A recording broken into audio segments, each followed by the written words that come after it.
সন্ধ্যা 6:05 বিক্রমপুর সাতডিঙি লোকালটা যখন কুসুমডিঙি স্টেশনে ঢুকল তখন হাত ঘড়িতে রাত 9টা বেজে 20। কাছেই ঠিক পরের স্টেশন সাতডিঙিতে এখন লোকজন হয়তো চায়ের দোকানে আড্ডা দিচ্ছে, কিন্তু কুসুমডিঙি স্টেশনের এলাকাটা সন্ধে হলেই পুরোপুরি নিঝুম হয়ে যায়। চারপাশটা জুড়ে বড় বড় শাল, শিমুল আর অশ্বত্থের সমাহার। তার উপর আজকে চতুর্দশী তিথির একফালি চাঁদ কেবল সরু বাঁকা নৌকার মতো আকাশের বুকে দাঁড়িয়ে রয়েছে। হরিনাথ তার হাতে থাকা সাদা থলেটা আরো ভালো করে চেপে ধরল বুকের কাছটাতে। ট্রেনটা প্রচণ্ড শব্দ করে হুইসেল বাজিয়ে চলে গেল প্ল্যাটফর্ম ছেড়ে। আর সাথে সাথেই একটা ভীষণ নীরবতা ছড়িয়ে পড়ল চারপাশে।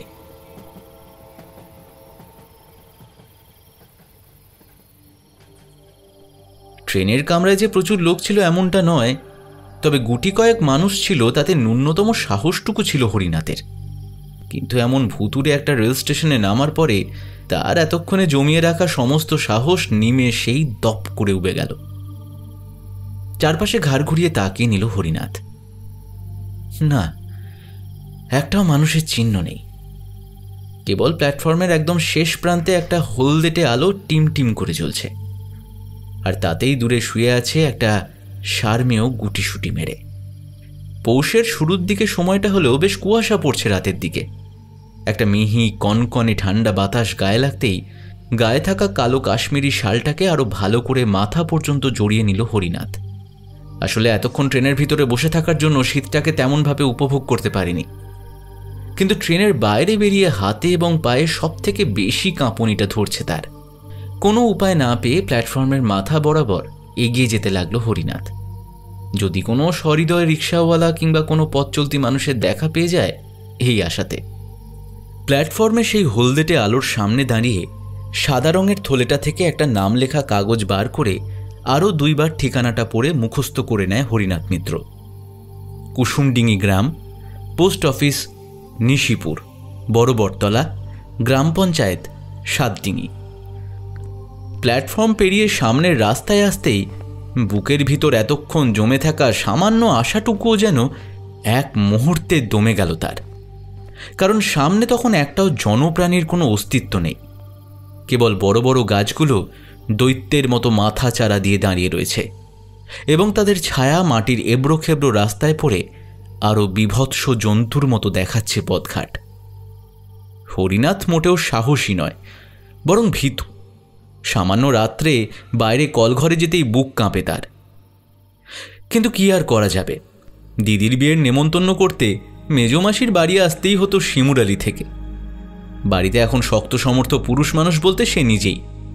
কাজেই হরিনাথের বাবা ইন্দ্রনাথ যখন বললেন, হরি, এই নে বাবা, তোর মেজমাসির গৌরীবালাকে একটু দেখে আয় নীলামপুর থেকে, আর তোর দিদির বিয়ের নেমন্তন্নটাও করে আয়। কটা দিন আগেই আসতে বলবি তোর মাসিকে। বয়স তো হচ্ছে সকলের, যা একবার তোর মাসিকে দেখা হবে, নেমন্তন্নের কাজটাও সারা হবে, দুটো কাজ একসাথেই হবে। অতঃপর হরিনাথ আর না বলতে পারেনি। অবশ্য ইচ্ছে ছিল পঙ্কুকে নিয়ে আসার, কিন্তু পঙ্কুর সামনে পরীক্ষা বলে একাই বেরিয়ে পড়তে হলো হরিনাথকে। কিন্তু কপাল যে তার সাথে এমনভাবে বিপত্তি করবে সেটা হরিনাথ বাড়ি থেকে বেরোনোর পরে বুঝতে পারল। মাঝ রাস্তায় এসেই ট্রেনের লাইনে সমস্যা হওয়াতে ট্রেন প্রায় এতটা সময় লেট করে তবে পৌঁছল তার গন্তব্য স্টেশনে। কানের খুব কাছ থেকে একটা প্রচণ্ড জোরে শেয়ালের ডাকের শব্দ শুনে এতক্ষণে সমস্ত ভাবনা চিন্তার জাল ছিন্ন করে বাস্তবের মাটিতে ফিরে এলো হরিনাথ, আর নিজেকে আবিষ্কার করল একাকী সেই পথে। এই অন্ধকারে কোথায় বা এই বড় বটতলা, কোথায় বা তার মেজমাসির বাড়ি। একবার মনে হলো প্ল্যাটফর্মে সারাটা রাত কাটিয়ে নিয়ে ভোরবেলায় বের হবে তার মাসির বাড়ির উদ্দেশ্যে। কিন্তু প্ল্যাটফর্মে সারা রাত এই ঠান্ডার মধ্যে থাকা যে কতটা নিরাপদ হবে শারীরিক দিক থেকে, সেটা ভেবেই পিছুপা হলো তার সেই সিদ্ধান্ত থেকে। সামনে কোনো গ্রামের দেখা পাবে এই ভেবেই পা চালিয়ে সামনের দিকে এগোতে থাকে হরিনাথ। বারবার তার মনে হয় এই বুঝি বড় বড় গাছের আড়াল থেকে কিছু ছায়াময় অশরীরই তাকে ডাকছে। তাদের জ্বলন্ত চোখে দৃষ্টি নিয়ে তাকিয়ে রয়েছে কেবল তার দিকেই। এতদিনের শোনা সমস্ত ভূতের গল্পগুলো পালা করে নিজের কানের কাছে বাজতে লাগলো হরিনাথের। তবু সমস্ত ভয়কে কোনো মতে উপেক্ষা করেই একরকম কাঁপতে কাঁপতে সামনের এবড়ো খেবড়ো মেঠো পথেই এগিয়ে গেল সে। প্ল্যাটফর্মের আলোটার থেকে দূরে আসতেই চোখের সামনেটা ঘন কালো তমসার গভীরে নিমজ্জিত হতে থাকল ক্রমশ। ধীরে ধীরে যেন কালো গভীর কুয়োর মধ্যে প্রবেশ করছে বলে মনে হলো হরিনাথের। প্রচণ্ড ঠান্ডার সাথে সাথে একটা শিরশিরে ভয় মেশানো অনুভূতিও গলা অবধি উঠে আসছে তার। হরিনাথের নিজের কাছে ছিল একটা ছোট্ট 5 সেলের টর্চ। সেটা জ্বালাতেই এতক্ষণে কালো অন্ধকার যেন আরও গভীর হয়ে ফুটে উঠল তার চোখে। রাস্তার সামনে সেই টর্চের আলো ফেলে পথ চলতে চলতে হঠাৎ চোখে পড়ল দূরে একটা বাড়ির দোতলা থেকে বেশ জোরালো আলোর ছটা বেরিয়ে আসছে। অন্য সময় হলে হয়তো ফিরে বোঝা যেত না, কিন্তু অমন অন্ধকারের মধ্যে ওই আলোয় যেন ধ্রুবতারার মতো হারিয়ে যাওয়া পথিককে পথ চিনিয়ে দিচ্ছে। নিজের মনে এক টুকরো আশার আলো নিয়ে সেই দিকেই পথ চলতে লাগলো হরিনাথ। হাতের টর্চের আলো ফেলে কোনো মতে পথ এগিয়ে যাচ্ছে হরিনাথ নিজের মনে। আর তখনই দূরের একটা গাছের ফাঁক দিয়ে চোখের পলকেই বেরিয়ে এলো একটা পাগলাটে ধরনের লোক। হঠাৎ করে অমন দৃশ্য চোখের সামনে দেখার জন্য মোটেই প্রস্তুত ছিল না হরিনাথ। মুহূর্তের ওই ঘটনাতেই চমকে গিয়ে আরও 2 পা পিছনে ফেলতে গিয়েই একটা মোটা বাঁশের গুঁড়িতে ধাক্কা খেয়ে পড়ে গেল সে। কোমরে এবং পায়ে চোটও পেল ভীষণ। আর সেই দৃশ্য দেখেই সেই পাগলাটে লোকটি খ্যাঁক খ্যাঁক করে বিশ্রীভাবে হাসতে লাগলো অনবরত। টর্চের এক ঝলক আলোতে মাত্র কয়েক মুহূর্তের জন্য নজরে এসেছিল সেই লোকটিকে। ভালোভাবে তার চেহারাটা দেখার জন্য সেই পাগলাটে লোকটির দিকে টর্চের আলো ফেলতেই হরিনাথ দেখল এই ঠান্ডা রাত্রেও তার শরীরে কেবল একটা ছেঁড়া জামা আর পরনে একটা ময়লা ধুতি। তার হাতে অবশ্যই একটা ময়লা শাল রয়েছে, তবে সেটা সে গায়ে না জড়িয়ে হাতের মধ্যে জড়িয়ে রেখেছে। মুখে বহুদিনের জমানো চুলদারি বিশ্রীভাবে আরো ভয়ানক করে তুলেছে তাকে। অমন নির্জন রাতে অচেনা জায়গাতে ওই লোকটির অমন হাসি দেখে যে কারোরই পিলে চমকে যাওয়ার জোগাড় হবে। হরিনাথের মনে হলো তার হৃৎপিণ্ডটা লাফিয়ে গলার কাছে উঠে আসছে। কোমরে এবং পায়ের ডান দিকে প্রচণ্ড চোট পাওয়াতে উঠে বসার চেষ্টা করতেই আরও যন্ত্রণা শুরু হলো তার কোমরে। সে পাগল লোকটি খ্যাঁক খ্যাঁক করে হাসতে হাসতে বলল, হ্যালো, ও হ্যালো, ভালো নয় রে, মরবি, যাস নে, মরবি, ওরা মেরে ফেলে, ওরা রক্ত খায় রে, রক্ত, যাস নে, খেলে তুই মরে যাবি। হরিনাথ সেই পাগলের কথায় কিছুই বুঝতে পারল না। কিসের আলো, কেন সে মরবে, আর কারাই বা রক্ত খায়? সেই পাগলটির মুখের দিকে যতবারই তাকাচ্ছে হরিনাথ, ততবারই যেন একটা হাড় কাঁপানো ভয় কাজ করছে তার সমস্ত শরীরে। সেই পাগলটির হাত এবং মুখের বহু জায়গাতে অজস্র কাটার দাগ, তবে সেগুলো যে বহু পুরনো সেটা তার শরীরে দেখেই বোঝা যাচ্ছে। কোমরে আর পায়ে প্রচণ্ড ব্যথা নিয়েও কোনো রকমে উঠে সোজা হয়ে দাঁড়ালো হরিনাথ। সাদা ধবধবে নতুন ধুতিটা একেবারে নোংরা হয়ে গেল তার উপরে পায়ের ভিতর কতটা যে কেটে গেছে সেটা তখনও আন্দাজ করতে পারল না হরিনাথ। কেবল একটা জ্বালা অনুভূতি হতে লাগলো সেই ক্ষতস্থানে। এতক্ষণ তার হাঁটার মতো পরিস্থিতি থাকলেও এখন কোমরে আর পায়ে ব্যথা নিয়ে বেশি দূর হাঁটার মতো পরিস্থিতি এখন আর নেই। সামনে কোনো একটা বাড়ি কিংবা আশ্রয়খানা বা মাথা ঢাকার মতো একটা জায়গা পেলে নিদেন পক্ষে আজকের রাতে সেখানে সে কাটিয়ে দিতে পারে। পাগলটার দিকে আরও একবার রাগের দৃষ্টি নিয়ে তাকালো হরিনাথ, যেন তার যাত্রাপথের একমাত্র বাধা হয়ে দাঁড়িয়েছে সে। যাস নে, মরে যাবি, যাস নে, ওই আলো ভালো নয়, যাসনি তুই, যাসনি। কিন্তু পাগলে কিনা বলে আর ছাগলে কিনা খায়, এই কথাটা মাথায় রেখেই কোনো রকমে খোঁড়াতে খোঁড়াতে সেই বাড়ির মাথায় জ্বলে থাকা আলোর উৎস লক্ষ্য করে পাগলকে পিছনে ফেলেই এগিয়ে যায় হরিনাথ।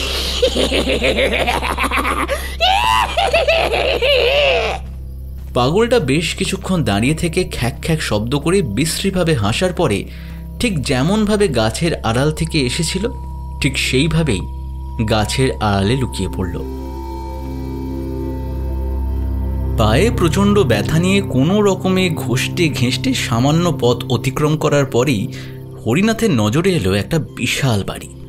যদিও বাড়ি বলা ভুল হবে, এটি একটি রাজপ্রাসাদ কিংবা জমিদার বাড়ির আদলে গড়া একটা বাড়ি। ভিতর থেকে ভেসে আসছে তবলা এবং সারেঙ্গি সুর। বাড়ির ভিতরে মশাল, প্রদীপ এবং গ্যাসবাতির আলোর ছটা দেখে মনে হচ্ছে না এটা রাত। এতক্ষণে অন্ধকারের গভীরে থাকার দরুন প্রথমে চোখে সামান্য ধাঁধা লাগলেও একটু পরে ভালোভাবেই চোখে দেখতে পেল হরিনাথ। এমন গণ্ডগ্রামে যে এত সুন্দর জমিদার বাড়ি থাকতে পারে তার ধারণার বাইরে ছিল হরিনাথের। বয়স 23-এর কাছাকাছি হলেও এর আগে মেজমাসি গৌরীবালার বাড়িতে কখনো আসেনি সে। কাজেই কুসুমডিঙ্গি সম্পর্কে একেবারেই অজ্ঞ হরিনাথ মিত্র। দুই চোখ ভরে বাড়ির বাইরে দাঁড়িয়ে থেকে বাড়ির সৌন্দর্যটা উপভোগ করছিল সে।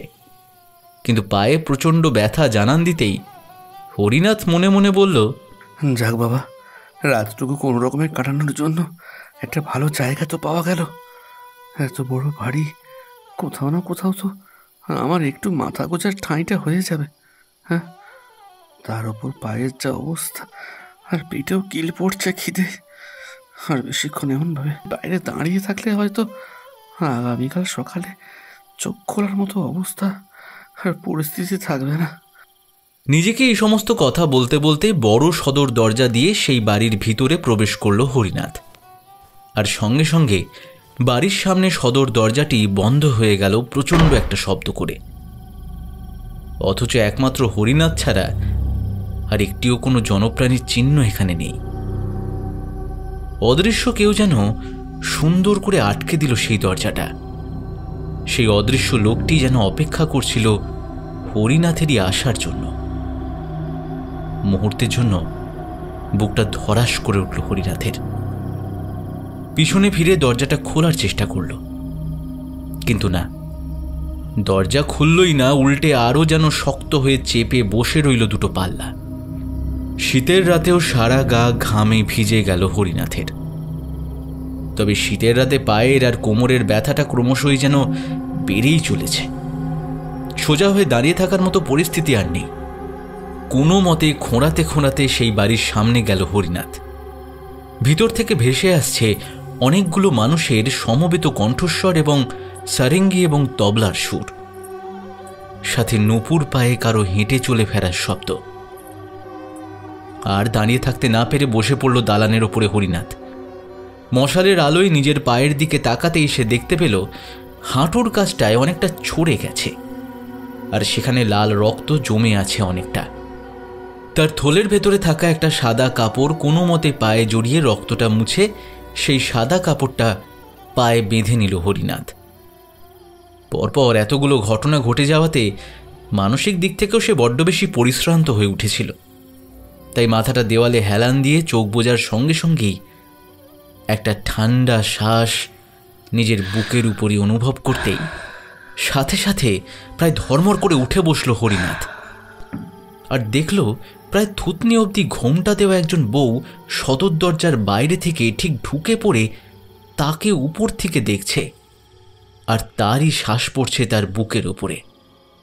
ভয়ে গলা প্রায় শুকিয়ে এলো হরিনাথের। কোনো মতে আমতা আমতা করে বলল, আপনি কে? মানে কে? আমি আসলে মানে এ কি, আপনার তো পায়ে লেগেছে। আপনি এত ঠান্ডার মধ্যে বাইরে বসবেন না, ভেতরে এসে বসুন। কিছু একটা বলতেই যাচ্ছিল হরিনাথ, কিন্তু তার আগেই চোখের সামনে ভোজবাজির মতো উধাও হয়ে গেল সেই স্ত্রীলোকটি। সেই স্ত্রীলোকের পোশাক আশাক দেখে জমিদার বাড়ির বউ বলেই মনে হলো হরিনাথের। কোনো মতে উঠে দাঁড়িয়ে চারপাশে ভালোভাবে দেখতে লাগলো হরিনাথ, কিন্তু মুহূর্তের মধ্যেই যেন কোথা থেকে হাতে একটা বড় প্রদীপ নিয়ে এসে উপস্থিত হলো সেই স্ত্রীলোক। আপনি ভেতরে আসুন, আপনাকে আমি প্রদীপের আলো দেখিয়ে পথ চিনিয়ে নিয়ে যাচ্ছি। হরিনাথ আর কোনো উপায় না পেয়ে সেই মহিলার পিছন পিছন প্রদীপের আলোয় ভিতরে যেতে লাগলো। সুন্দর রং করা মেঝেতে যাওয়ার সময় কেবল সেই মহিলার শরীরে থাকা অলংকার আর তার পায়ের নুপুরের মৃদু মৃদু ঝনঝন শব্দ ছাড়া কানে আর কিছুই আসছে না। বড় দালান, তাতে রাখা রয়েছে দামি আসবাব। যদিও রাতের বেলায় তেমন কিছু নজরে এলো না তার, তবুও যতটা চোখের নজর যায় তা দিয়েই বেশ বুঝতে পারল সমস্ত দালান বারান্দা বহু রকমের ছবি এবং দামি দামি ভাস্কর্য দিয়ে সাজানো। কিন্তু আর কোনো মানুষের চিহ্ন নেই সেই জমিদার বাড়িতে ওই স্ত্রী লোকটি ছাড়া। কিন্তু দোতলার ঘর থেকে তখনও সেই ঘুঙুর পরে নাচের শব্দ এবং তার সাথে বাজনার সুর কানে ভেসে আসছিল হরিনাথের। হঠাৎ সেই মহিলা থেমে গিয়ে হরিনাথের উদ্দেশ্যে বলল, ওপরে আজকে আসর বসেছে। জমিদার মশাই আজ রাজস্থান থেকে সবচেয়ে বড় নর্তকী এনেছেন।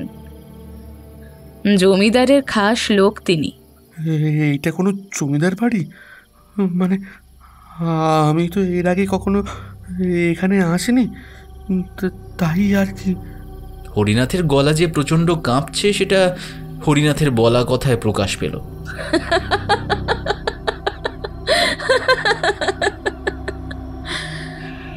যে বাড়িতে উঠে এলেন আপনি সেটা জানেন না যে বাড়িটা কার? এ বাড়ি হলো জমিদার চন্দ্রশেখর মুখুজ্জের, এই কুসুম ডিঙির সবচেয়ে কুলাঙ্গার জমিদার। কথাটা বলার সঙ্গে সঙ্গেই তিনি পিছন ফিরে হরিনাথের দিকে তাকিয়ে একটা আঙুল ঘোমটার ওপর দিয়ে ঠোঁটের কাছে নিয়ে এসে একটা চুপ করার ইশারা করে। তারপর আবার বলতে শুরু করে, জমিদার মশাইয়ের ইচ্ছে নেই জমিদারির কাজে, তার কেবল ফুর্তিতে মন। কিন্তু খুব সাবধান, ঘরে কেউ নেই বলেই এখন বলতে পারছে এই সমস্ত কথা, না হলে আমার গর্দান যাবে। আসুন আপনার পায়ের ব্যবস্থা করি। বলেই সেই স্ত্রীলোক আগে ঠিক যেমনভাবে চলছিল ঠিক সেই চালেই চলতে লাগলো। তারপর একটা ঘরে হরিনাথকে নিয়ে গিয়ে বসিয়ে এক বাটিতে চুন আর হলুদ আর একটা পরিষ্কার কাপড় সাথে জল আর মিষ্টি রেখে দিল। আপনাকে অসংখ্য ধন্যবাদ। আসলে এই সবগুলো সত্যিই আমার খুব। কথা বলেই মাঝপথে থেমে গেল হরিনাথ, কারণ ঘরের মধ্যেই সেই মহিলার আর কোনো অস্তিত্ব নেই। ঘরটা বেশ চওড়া, মেঝেতে রঙিন গালিচা পাতা আছে। ঘরের দেওয়ালেও নানান কারুকার্য ঘরের ভিতরের শোভাকে আরও কয়েকশো গুণ বাড়িয়ে দিয়েছে। ঘরের ভিতর বেশ কয়েকটা মোমবাতি আর প্রদীপ জ্বলতে থাকায় সবকিছুই বেশ স্পষ্টভাবে দেখা যাচ্ছিল। সময় বেশি নষ্ট না করে সেই চুন হলুদ সাদা পরিষ্কার কাপড়টা দিয়ে বেঁধে রাখল নিজের পায়ের ক্ষতস্থানটি। তারপর ঢক ঢক করে জল খেয়ে মিষ্টিগুলো নিমেষে সাবার করে দিল হরিনাথ। এতক্ষণের কষ্টটা একটু লাঘব হলো বটে, তবে হঠাৎ করে পরপর ঘটে চলা ঘটনাগুলো কেমন যেন তালগোল পাকিয়ে দিল হরিনাথের। এমন একটা ভূতপুরীর মতো জায়গাতেই এত সুন্দর জমিদার বাড়ি, অথচ আশেপাশে একটা গ্রামও নেই। কেবলমাত্র এই স্ত্রীলোক ছাড়া আর জমিদার বাড়িতে অন্য কেউ কেন নেই? আর কেনই বা সেই দরজাটা এমনভাবে বন্ধ হয়ে গেল? সমস্ত প্রশ্ন যেন মাথার মধ্যে কেবলই প্রশ্ন আর যুক্তিসম্মত উত্তর খোঁজার চেষ্টায় নিযুক্ত হলো। আর তখনই সেই সারেঙ্গি নুপুরের সুর বন্ধ হয়ে গেল আচমকা। পুরো জমিদার বাড়ি জুড়ে শ্মশানের নিস্তব্ধতা। নিজের বুকের ধুকপুক শব্দ নিজেই শুনতে পাচ্ছে সে। আপনি আছেন এখানে? শুনতে পাচ্ছেন? কথাটা বলতে বলতে নিজের ব্যথা পা নিয়ে কোনো মতে হেঁটে বাইরে আসে হরিনাথ। দোতলার সিঁড়ির কাছে আসতেই হরিনাথ শুনতে পায় একটা নারী কণ্ঠের চাপা কান্নার শব্দ ভেসে আসছে সমস্ত বাড়ি জুড়ে। খুব ধীর সেই শব্দ, অথচ প্রচণ্ড কষ্টে ফুঁপিয়ে ফুঁপিয়ে কেউ কাঁদছে। চারিদিকে যতটা দেখা যায় ততটাই দেখল হরিনাথ, কিন্তু না, তার নজরে কিছু এলো না।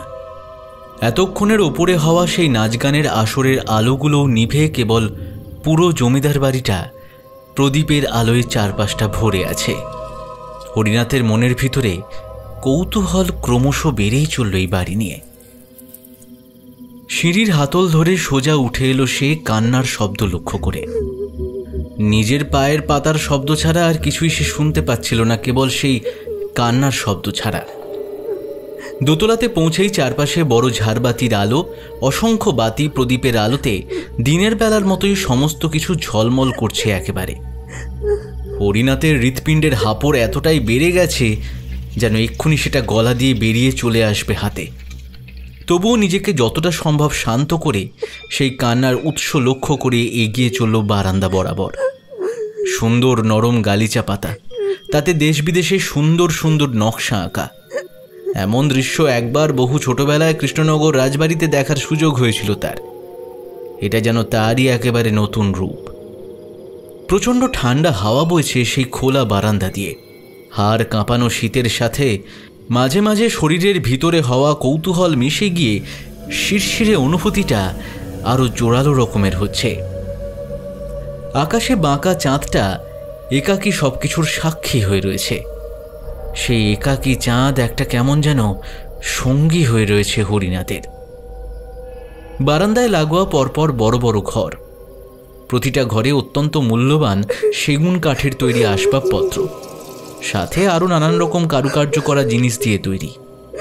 ঘরগুলো দেখে সম্ভবত কোনো থাকার ঘর বলে মনে হচ্ছিল না, সম্ভবত জমিদারি সভা কিংবা কোনো আসর বসার জন্য বড় হলঘর ধরনের। প্রতিটি ঘরের ওপরে জ্বলছে বেলোয়ারি কাঁচের ঝাড়বাতি। সমস্ত জায়গা দিয়েই একটা খুব সুন্দর মিষ্টি সুগন্ধ, আতরের গন্ধ খেলে বেড়াচ্ছে। এক মুহূর্তের জন্য তার মনে হলো সে কোনো ঐশ্বর্যবান ক্ষমতাশালী জমিদার বাড়িতে নয়, বরং স্বর্গের কোনো একটা প্রান্তরে এসে উপস্থিত হয়েছে। কিন্তু বেশিক্ষণ সেই সুগন্ধের ঘোরের মধ্যে থাকতে পারল না হরিনাথ, কারণ সেই কান্নার শব্দ ততক্ষণে হরিনাথের কানে এসে আবার ধাক্কা দিচ্ছে। এবার সেই কান্নার আওয়াজটা আসছে খুবই কাছ থেকে। বারান্দার লাগোয়া যে কোনো ঘর থেকেই আসছে সেই কান্নার শব্দ। একটা একটা করে প্রত্যেকটি ঘরের ভিতরে প্রবেশ করতে লাগলো হরিনাথ। প্রথম এবং দ্বিতীয় ঘর চারপাশে ভালো করে দেখার পরে 3 নম্বর ঘরে প্রবেশ করতেই হরিনাথের মনে হলো তার দুটো পা যেন মেঝের সাথে চুম্বকের মতো আটকে গেছে। সেই চুম্বকের মতো পা অতিক্রম করে সামনে এগোনোর আর কোনো উপায় নেই তার, কারণ হরিনাথ তখন দেখতে পাচ্ছে তার সামনে বসে একজন মহিলা কাঁদছে ফুঁপিয়ে ফুঁপিয়ে। এটা ঠিক সেই কান্নাটাই যেটা এতক্ষণ ধরে কানে এসে বারবার তাকে কৌতূহলী করে দিচ্ছিল। সেই কান্নার শব্দ যার উৎপত্তি খুঁজতে হরিনাথ একা একা এই অন্ধকারের মধ্যে এমন নির্জন রাজবাড়ির দোতলাতে এসে উপস্থিত হয়েছে। সেই স্ত্রীলোকের মাথা থেকে থুতনি অবধি ঘোমটা দেওয়া, একটা বেগুনি রঙের শাড়ি তার পরনে, তবে সমস্ত শরীর জুড়ে রত্নখচিত অলঙ্কার দেখে মনেই হচ্ছে জমিদার বাড়ির উঁচু সম্মানে তার নাম। প্রদীপের আলোতে তার সমস্ত সোনার হীরের গহনা চকচক করছে, আর মাঝে মাঝেই তারই ছটা ছিটকে আসছে হরিনাথের চোখে। একটা হারমোনিয়ামের উপর মাথাটা রেখে সে অঝোর ধারায় কেঁদে চলেছে। সেই ঘরে শুধুমাত্র একটা হারমোনিয়াম নেই, বরং আরও নানান রকমের সঙ্গীতের বাদ্যযন্ত্র, যেমন তানপুরা, তবলা, হারমোনিয়াম, সারেঙ্গি, আরও অনেক কিছু। অবশ্য সেইগুলোর নাম অজানা হরিনাথের কাছে। সেই ঘরের দেওয়ালে টাঙানো রয়েছে একটা শকুন্তলার ছবি। বনের মধ্যে শকুন্তলা একটা হরিণীর সাথে খেলায় মত্ত। হরিনাথ তাকে জিজ্ঞেস করতে যাবে, ঠিক সেই সময় কান্নার শব্দটা আচমকা থেমে গেল, আর ধীরে ধীরে হারমোনিয়ামের উপর থেকে মাথাটা তুলে সেই স্ত্রীলোক তার দিকে তাকালো। তবে তার চেহারা বা মুখের কোনো অংশই তাতে প্রকাশিত হলো না, কারণ সেখানে তখনও ঘোমটার আড়াল দেওয়া। আপনার কান্নার শব্দ পেয়ে উপরে এলাম। আপনি কাঁদছেন কেন? কোনো উত্তর এলো না অপর দিক থেকে। আসলে আমি এ বাড়িতে একটু আশ্রয় নিয়েছি, মানে আমি অনেকটা দূর থেকে এসেছি, যাবো বটতলা। কিন্তু আপনি কাঁদছেন শুনে উপরে ছুটে এলাম, কিছু মনে করবেন না। সেই মহিলা এতক্ষণে নীরবতা ভেঙে উত্তর দিল, আমি মধুমতি, এ বাড়ির জমিদারের স্ত্রী। আপনি আমি কাঁদছি কেন জিজ্ঞাসা করছেন? আমি কেন কাঁদছি সেই কথা বলতে গেলে ভোর হয়ে যাবে। ততক্ষণে আপনি আর আমি কেউই থাকবো না। কথাটা শুনে যেন বুকের ভেতরটা আবার ধরাস করে উঠল হরিনাথের। থাকবো না মানে? কি বলতে চাইছেন তিনি?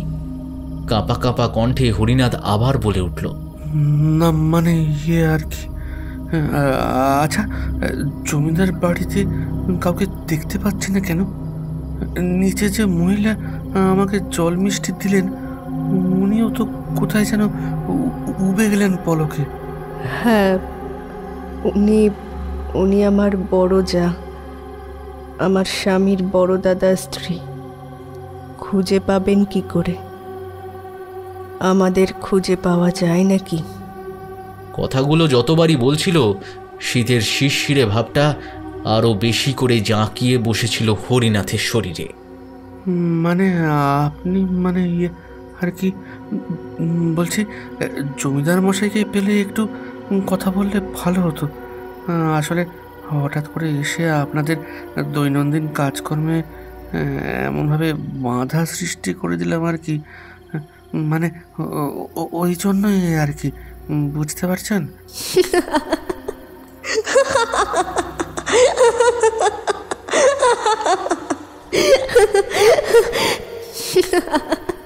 মধুমতি এবার প্রচণ্ড জোরে হেসে উঠলেন।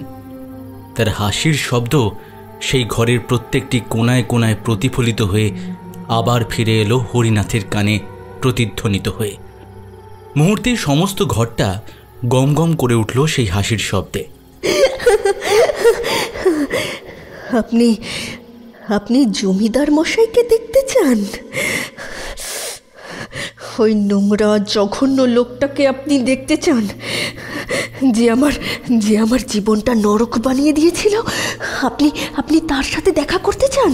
হ্যাঁ, তার সাথে কথা বলতে চান আপনি?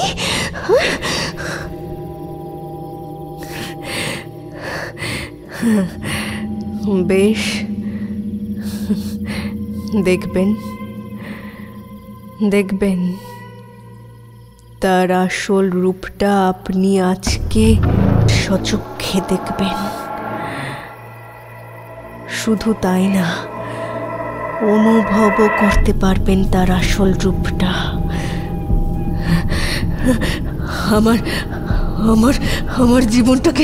আমার জীবনটাকে যে তিলে তিলে শেষ করে দিয়েছে ওই নোংরা লোকটার সাথে আপনি কথা বলতে চান? ওই নোংরা লোকটার সাথে আপনি কথা বলতে চান?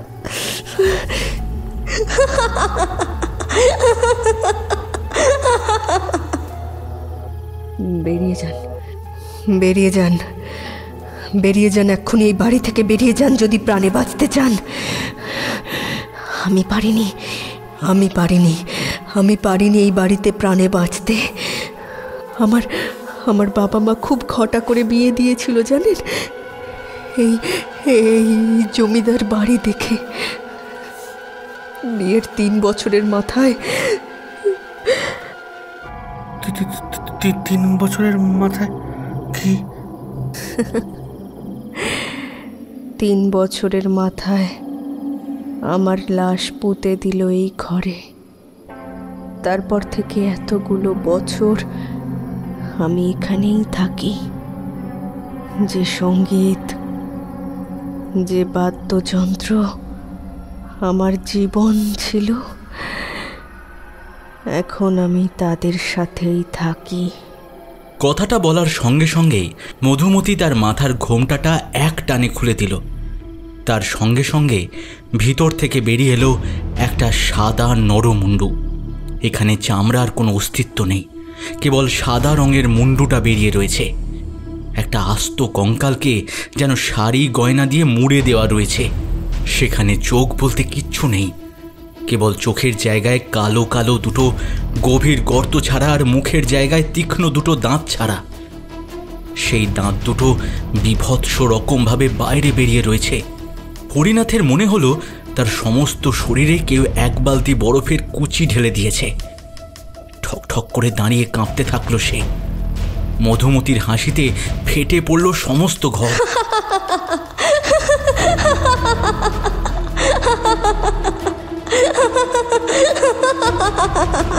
হরিনাথ শ্বাস প্রশ্বাস নিতেও ভুলে গেল, আর থাকতে না পেরে নিজের দুই চোখ কান নিজের হাতে চেপে ধরে বসে পড়ল মেঝেতে। বেশ কিছুক্ষণ কোনো শব্দ না পেয়ে চোখ খুলে হরিনাথ দেখে, কোথায় সেই মধুমতি, কোথায় বা সেই হাড়হিম করা কঙ্কাল। পুরো বাড়ি সম্পূর্ণ ফাঁকা। হরিনাথের মনে হলো এই বাড়িতে একমাত্র সে ছাড়া আর কেউ জীবিত নেই। আচমকা মনে পড়ল সেই পাগলের কথাটা, যাসনি, ও বাড়ি যাসনি, মরে যাবি, যাসনি ও বাড়ি। নিজের মন মস্তিষ্ক আর কিছুতেই ঠিক রাখতে পারল না হরিনাথ। এতগুলো ঘটনা পর পর ঘটে যাওয়ার পরে কোনো সাধারণ মানুষের পক্ষে নিজেকে ঠিক রাখা সম্ভব নয়।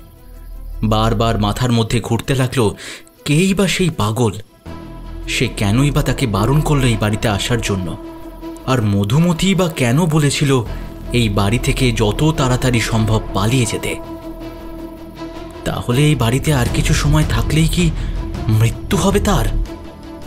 একটা ঠান্ডা হিমেল স্রোত মেরুদণ্ড বরাবর বয়ে গেল তার। হরিনাথ মনে মনে ঠিক করে নিল, যতই ঠান্ডা হোক না বাইরে, এই প্রেতের দলের হাত থেকে তাকে বেঁচে যেভাবেই হোক বাড়ি ফিরতেই হবে। একটা যেন মনের ভিতরে বিশ্বাস হরিনাথের জন্মে গিয়েছিল, এই বাড়িতে আর বেশিক্ষণ থাকলেই তার মৃত্যু হবে নিশ্চিত। কোনো রকমে ধুতিটাকে আরও ভালো করে কোমরের সঙ্গে পেঁচিয়ে নিয়ে বারান্দা বরাবর ছুটে গিয়েও একটা জায়গায় তার চোখ আটকে গেল, এবং সেখান থেকে কিছুতেই সে আর এগোতে পারল না। কারণ দরজার আড়াল থেকে হরিনাথ যা দেখল তা অনেকটা এই রকম। একজন নারী, তবে তার পোশাক দেখে কোনো রাজস্থানী নর্তকী বললে ভুল হবে না। সমস্ত শরীর জুড়ে জরির কাজ করা পোশাক আর রত্নখচিত গা ভরা অলংকার, একটা পাতলা ওড়না দিয়ে মুখটা ঢাকা, তবে তার উপর দিয়েও স্পষ্ট বোঝা যাচ্ছে তার মুখাবয়ব। সেই দেখে হরিনাথ থমকে গেল। শুধু হরিনাথ কেন, যে কোনো পুরুষ মানুষ এমন রূপবতী কাউকে দেখলে রূপের মোহতেই আটকে যাবে।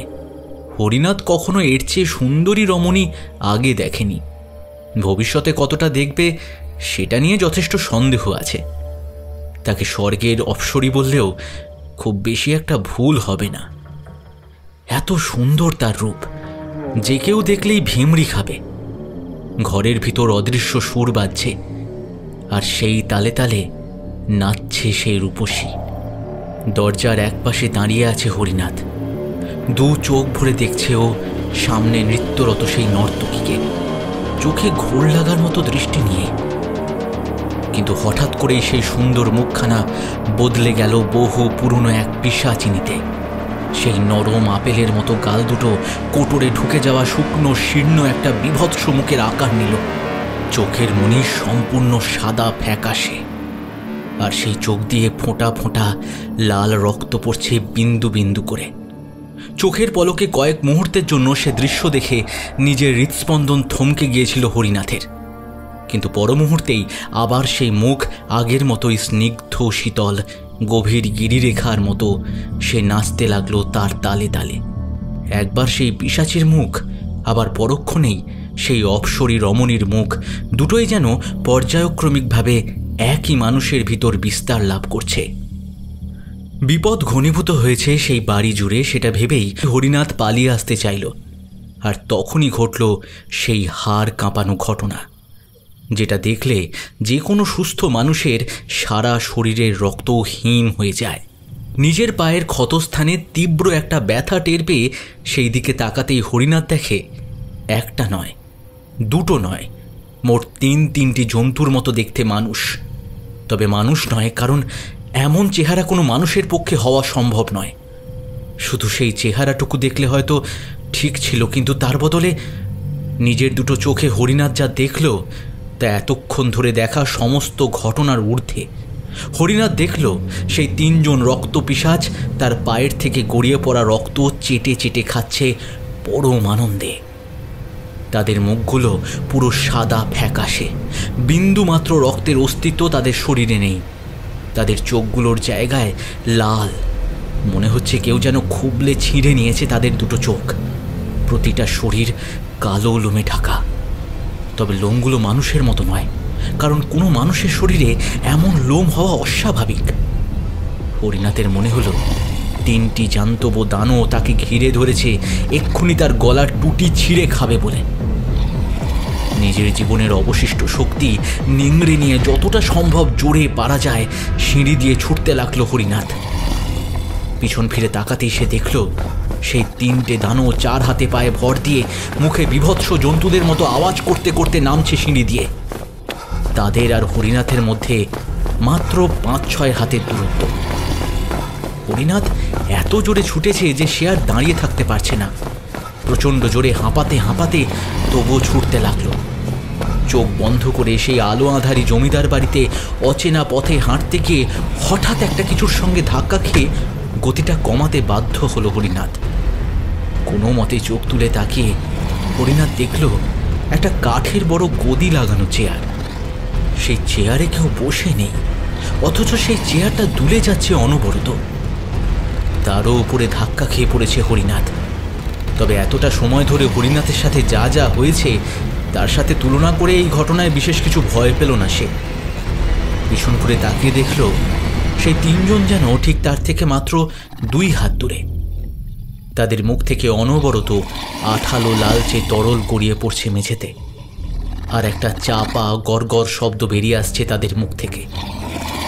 তারা যে প্রচণ্ড রাগে হিংস্রতা নিয়ে হরিনাথের ওপর আছড়ে পড়বে আর কিছুমাত্র সময় পরে, এটা ভেবেই হরিনাথ চোখ বুঝল। কারণ বর্তমানে তার পায়ের ঠিক যা অবস্থা, তাতে আর 1 পাও হাঁটা চলার ক্ষমতা তার বেঁচে নেই।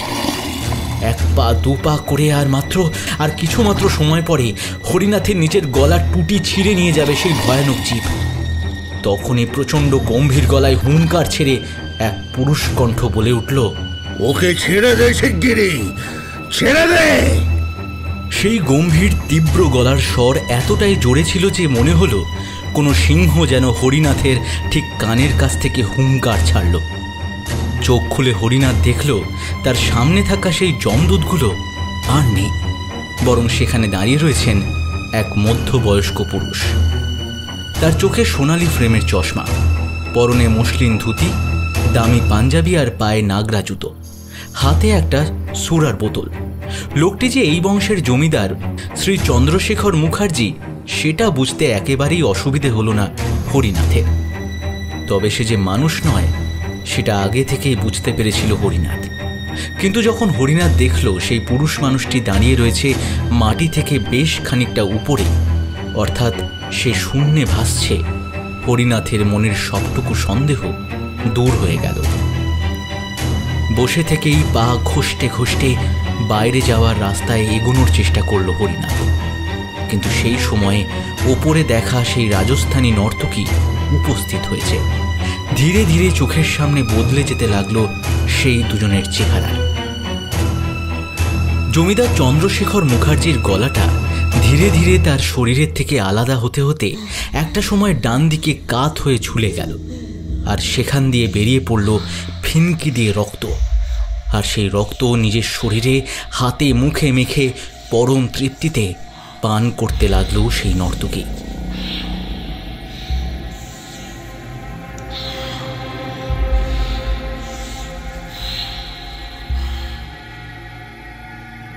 সেই জমিদার মশাই এবং সেই নর্তকীর অট্টহাসিতে ফেটে পড়ল সেই অভিশপ্ত জমিদার বাড়ি।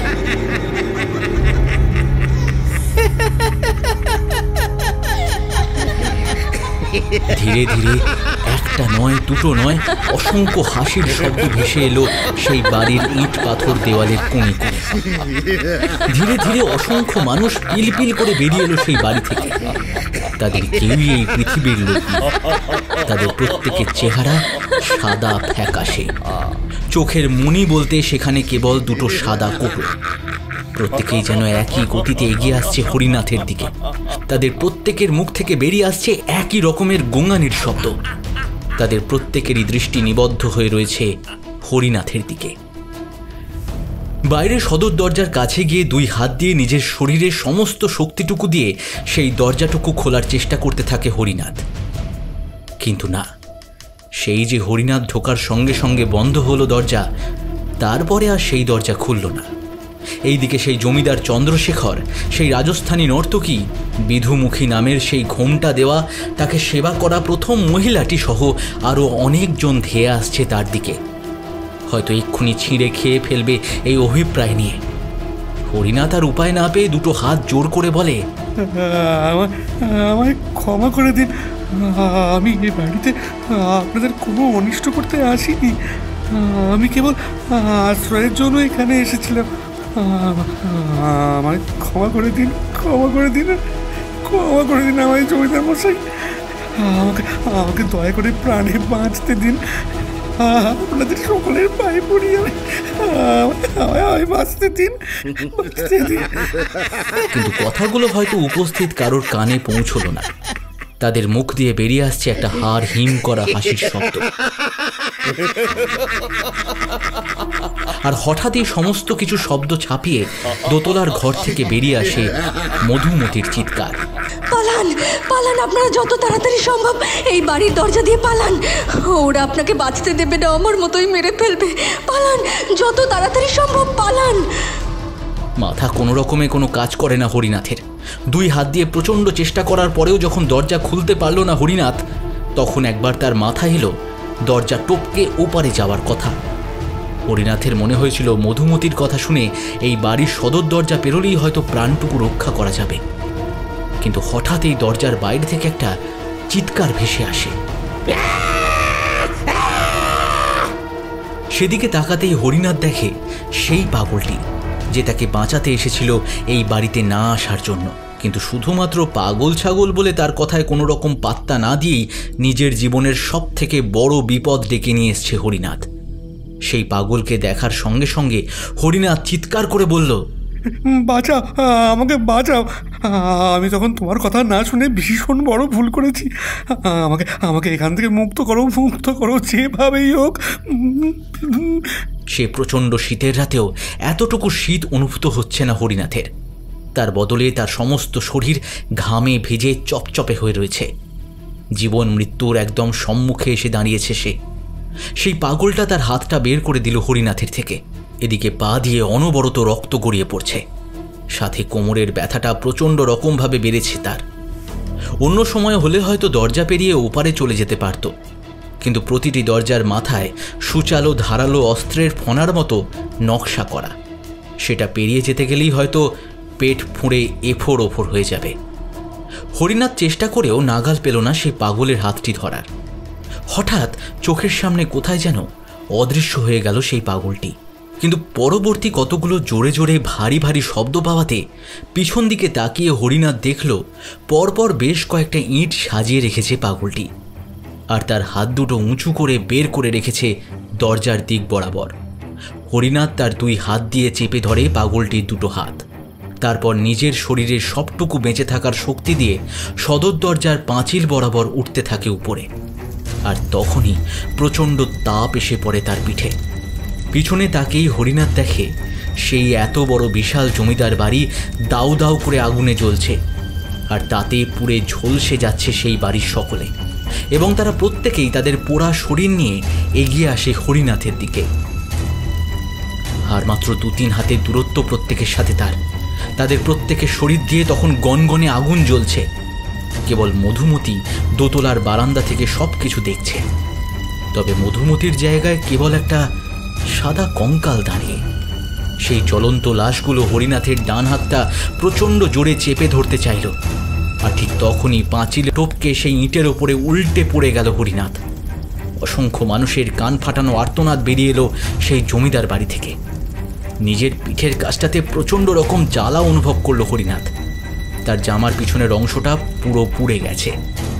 সে নিজের পায়ে আর স্থির থাকতে পারল না। তার দুটো চোখ বুজে আসতে লাগলো। ধীরে ধীরে অন্ধকার নেমে এলো তার চোখে। চোখ বুজার ঠিক আগের মুহূর্তে হরিনাথ দেখতে পেল সেই পাগলটা তার দিকে তাকিয়ে হি হি করে হাসছে আর বলছে,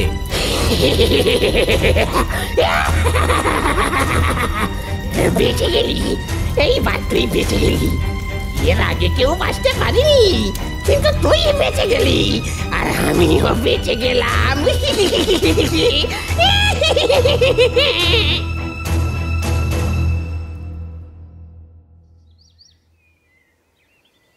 দাদা, ও দাদা, কি হলো আপনার? ঠিক আছেন তো আপনি? কোথা থেকে আসছেন দাদা? হ্যাঁ, মানে এই অবস্থা কি করে হলো আপনার? আরও বেশ কিছু প্রশ্ন ছুঁড়ে এলো হরিনাথের দিকে, কিন্তু হরিনাথ তার কিছুই শুনতে পেল না। চোখের ওপর জল পড়েছে, তার নিজের ঘাড়ে আর গলাতেও জলের ঠান্ডা স্পর্শ অনুভব করল। কোনো মতে চোখ তুলে তাকিয়ে হরিনাথ দেখল জনা কয়েক লোক তাকে ঘিরে দাঁড়িয়ে রয়েছে, সম্ভবত পথচারী তারা। কোনো মতে উঠে বসতেই মাথাটা টলে উঠল হরিনাথের। সাথে সাথেই একজন গিয়ে ধরল তাকে। মশাই, কোথা থেকে আসা হচ্ছে শুনি? তা বলে এই ভোরবেলায় এই পোড়া জমিদার বাড়ির সামনে কি করছেন? আর এভাবে জ্ঞান হারিয়ে পথের মধ্যে পড়েই বা আছেন কেন? কথাটা মাথায় চট করে খেলে গেল হরিনাথের। পোড়া জমিদার বাড়ি।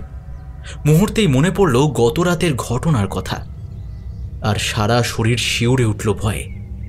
চোখের সামনে সূর্যের আলোয় গতকাল রাতের জমিদার বাড়ির দিকে তাকাতেই অবাক হয়ে হাঁ হয়ে গেল হরিনাথ।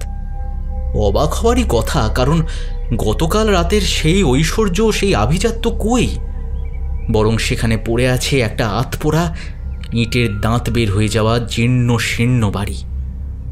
হরিনাথকে ওইভাবে অবাক হয়ে তাকিয়ে থাকা অবস্থায় দেখে ভিড়ের মধ্যে থেকে দাশু আর বিশু বলে উঠল, এ বাড়ি অমন করে অবাক হয়ে দেখার কি হলো?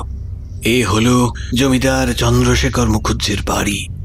আজ থেকে অনেক বছর আগে, অনেক বছর, পুরো বাড়ি আগুনে পুড়ে মারা যায় সবাই। তারপর থেকে এ বাড়ি অভিশপ্ত। লোকে বলে ও বাড়িতে আজও নাকি জমিদার নিজে হাঁটতে বের হন এখনো। শুধু কি জমিদার? ও বাড়িতে নাকি অম্বিকা নামের এক রাজস্থানী নর্তকী, তারপরে জমিদারের বউ মধুমতি, এছাড়া আরও অনেককেই নাকি দেখা যায়। রাতে এ পথে কেউ এসে বেঁচে পড়তে বাড়ি ফিরেছে বলে তো মনে হয় না। আপনার অনেক কপাল ভালো মশাই যে ফিরে আসতে পেরেছেন। তবে আপনার জামার পিছন দিকটা কিন্তু একেবারে পুড়ে গেছে। কি কিছু দেখেছিলেন নাকি? হরিনাথের কোনো কথা বলার মতো পরিস্থিতি ছিল না। খুব সংক্ষেপে তার নিজের পরিচয় আর নিজের গ্রামের আসার কারণ সমস্ত কিছুই বলল হরিনাথ, কিন্তু কালকে রাত্রে নিজের চোখে দেখা ঘটনা কিছুই জানালো না। শুধু বলল, আসলে কাল এইখানে একটা পাগল তাড়া করেছিল আমার, তাই পড়ে গেছিলাম। মাথায় লেগে আর কিছু মনে নেই, বোধহয় জ্ঞান হারিয়ে ফেলেছিলাম। ও দাদা, ওটা তো জমিদারের বউ মধুমতির ভাই গো। বেচারার কি কষ্ট! হ্যাঁ, জমিদারের মারের চোটে পাগল হয়ে সারাদিন ভুলভাল বকে, আর এই বাড়ির আশেপাশে ঘুরে বেড়ায়। দিদিকে আজও খোঁজে বোধহয়। হরিনাথ বুঝতে পারল ওর মাথা যন্ত্রণায় ছিঁড়ে যাচ্ছে, অথচ প্রতিটি বলা ঘটনা কালকে রাতে দেখা চরিত্রগুলোর সাথে হুবহু মিলে যাচ্ছে। কি করবে কিছু বুঝে উঠতে না পেরে হরিনাথ বলল, এই জমিদার বাড়ির পুরো ঘটনা আমি শুনবো, আপনারা দয়া করে বলুন, দয়া করে আমায় সবটা জানতে হবে। কে এই পাগল? কেন এই বাড়ি এমন পোড়া জমিদার বাড়ির নাম পেল? সব জানতে হবে আমায়। সেসব বলবো খন মশাই, এখন একটু চা জল খান দেখি, শরীরটা সুস্থ করে নিন।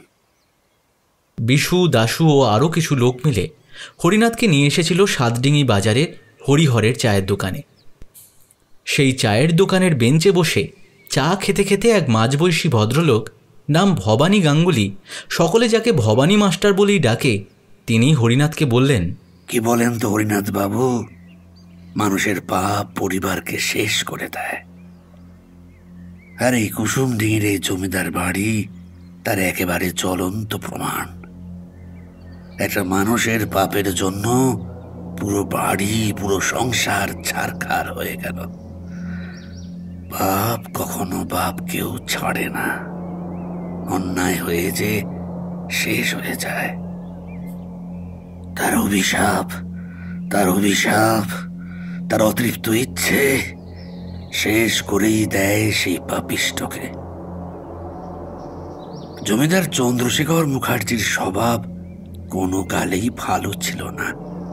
মদ, জুয়া, মেয়ে মানুষের লোভ ছিল। পথে ঘাটে মেয়ে ছেলে দেখলেই তার দিকে নজর যেত। রাজঘাটের মেয়ে মধুমতিকে বিবাহ করেছিলেন জমিদার, কিন্তু বউটা জমিদার মশাইয়ের এত উচ্ছৃঙ্খলা সহ্য করতে পারত না মোটেই। রোজই নতুন নতুন নর্তকীদের এনে তুলত ভিতর বাটিতে। রোজ রাতেই জলসা হতো।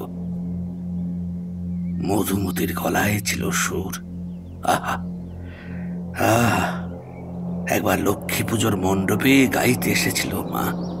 সত্যি গলায় যেন সাক্ষাৎ মা সরস্বতী। তখন অবশ্য আমার 12-13 বছর বয়স হবে। তবুও সুর এখনো কানে বাজে। বলে না, শুধু টাকা থাকলেই হয় না, গুণও চাই। মধুমতি জমিদারি আদর আয়েশ পেয়েছিল, কিন্তু মেয়ে মানুষ তার স্বামী সুখ, সংসার সুখ চায়, সেটা পায়নি। তাই একরকম সারাদিন চোখের জল ফেলে ওই দোতলার ঘরে নিজেকে গান বাজনার সাথে আটকে রাখত। এই সময় এলো জমিদার মশাইয়ের কাছে সেই রাজস্থানী নর্তকী অম্বিকা। মাত্র কয়েকদিনের মধ্যেই সে জমিদারের চোখের মণি হয়ে উঠল। তবে অম্বিকার মনের ভিতরে ছিল অন্য ধান্দা। সে জমিদারের পত্নী হয়ে জমিদারের সমস্ত সম্পত্তির মালকিন হতে চেয়েছিল। ইচ্ছে করে জমিদারকে নানান রকম উপায়ে তার ফাঁদে পা দেওয়ায়। নানা রকম কুকথা বলে জমিদার মশাইকে উস্কে দেওয়ার চেষ্টা করে তার স্ত্রী মধুমতির বিরুদ্ধে। অতঃপর হিতাহিত জ্ঞান শূন্য নেশারু জমিদার তার স্ত্রীকে ভুল বোঝে আর এক রাতে গলা টিপে খুন করে তাকে। তারপর গ্রামে রটিয়ে দেওয়া হয় জমিদারের বউ মধুমতি নাকি পালিয়েছে পর পুরুষের সাথে। এ বুদ্ধি অবশ্য অম্বিকার ছিল, যাতে সাপও মরে আর লাঠিও না ভাঙে। কিন্তু এই সময় উপস্থিত হয় মধুমতির ছোট ভাই দীপু। সে কিছুতেই বিশ্বাস করতে পারে না তার দিদি এমন ঘটনা ঘটিয়েছে। বাড়ি তন্ন তন্ন করে খুঁজে সে মধুমতির ঘরে খুঁজে পায় মধুমতির লাশ, যেটা ঘরের দেওয়ালের সাথে গেঁথে দেওয়া হয়েছিল, যাতে করে কখনোই তার মৃতদেহ খুঁজে না পাওয়া যায়। কিন্তু দিনু এই কথা 5 কান করে ফেললে যদি জমিদারের ওপর গ্রামের লোকেরা ক্ষিপ্ত হয়, তাই জমিদার একদিন তাকে ডেকে নিয়ে এসে মাথায় মেরে তাকে ভারসাম্যহীন করে দেয়। তবে পাপ আর সত্যি উন্মোচিত হয়। ততদিনে বেশ কয়েকজন লোক জেনে গিয়েছিল জমিদার চন্দ্রশেখর মুখার্জি তার স্ত্রীর হত্যাকারী, কিন্তু কারো সাহস হয়নি জমিদারের বিরুদ্ধে গিয়ে সেই হত্যার প্রতিবাদ করার। বুকের মধ্যে যে পাথর চাপা নিয়ে মরে গেছিল মধুমতি, তা অতি সহজে মুক্তি পায়নি। ধীরে ধীরে জমিদার বাড়ির জৌলুস কমতে থাকে। নানান অলৌকিক ঘটনা শুরু হয় সেই বাড়িতে। হঠাৎ করে সমস্ত চাকর বাকর, কাজের লোক সকলেই অন্যরকম আচরণ করতে থাকে। একে অপরের রক্ত মাংস ছিঁড়ে ছিঁড়ে খেতে থাকে আর বীভৎসভাবে তারা মরতে থাকে। এর কোনো সঠিক কারণ কেউ খুঁজে পায়নি তখন। মধুমতি যে কষ্টে থাকতো এটা সেই বাড়ির সকলেই জানত, কিন্তু মধুমতির সাহায্য করার জন্য কেউ এগিয়ে আসেনি। তাই প্রত্যেককে একই সাথে শাস্তি দিয়েছিল সে। ধীরে ধীরে জমিদার বাড়ি যখন প্রায় জনশূন্য, সেই সময় হঠাৎ একদিন কোনো কারণ ছাড়াই জ্বলে ওঠে এ বাড়ি। দরজা দিয়ে অনেকে পালিয়ে আসার চেষ্টা করেছিল, কিন্তু হয়তো কোনো অলৌকিক মায়া বলে মধুমতির বিরুদ্ধে থাকা কেউ সেই দরজা টপকে সেই রাতে বেরিয়ে আসতে পারেনি বাইরে। দাউ দাউ করে জ্বলন্ত আগুনে পুড়ে ছাই হয়ে গিয়েছিল সবাই। আসলে পাপ তো তাও একজনের নয়, কিন্তু নিষ্পাপ ছিল মধুমতি আর ওর ভাই দীপু। কিন্তু সে বেচারাও তো তার দিদির জন্য ভালো করতে গেল, তবু তার দিদিকে বাঁচাতে পারল কই? হায় ঈশ্বর, তুমি কেন ভালো মানুষদের কেড়ে নাও? হায় রে। তারপর মাস্টারমশাই, তারপর কি হয়েছিল? তারপর থেকেই এ বাড়িতে বিশেষ করে রাতে আগুনের হলকা ছোটে। কখনো কেউ নূপুরের সুর, কেউ মধুমতির বিরহের সুর শুনতে পায়। এ বাড়িতে ঢুকলে সে আর বের হয় না। সত্যি বলতে এসব কথা আমি আগে বিশ্বাস করতাম না, কিন্তু এই মরা গাঙের বিলের ঘটনার পর থেকে কোনো কিছুই অবিশ্বাস করতে পারি না। আর আছে আছে তারা আছে, তারা আছে, রাতের সব তারাই আছে দিনের আলোর গভীরে।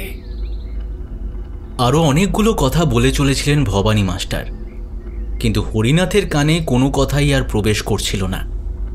তার কানে কেবল বেজে চলেছিল মধুমতির বলা সেই শেষ কথাগুলো। এই বাড়িতে ঢুকলে কেউ আর ফেরে না, পালিয়ে যাও, পালিয়ে যাও।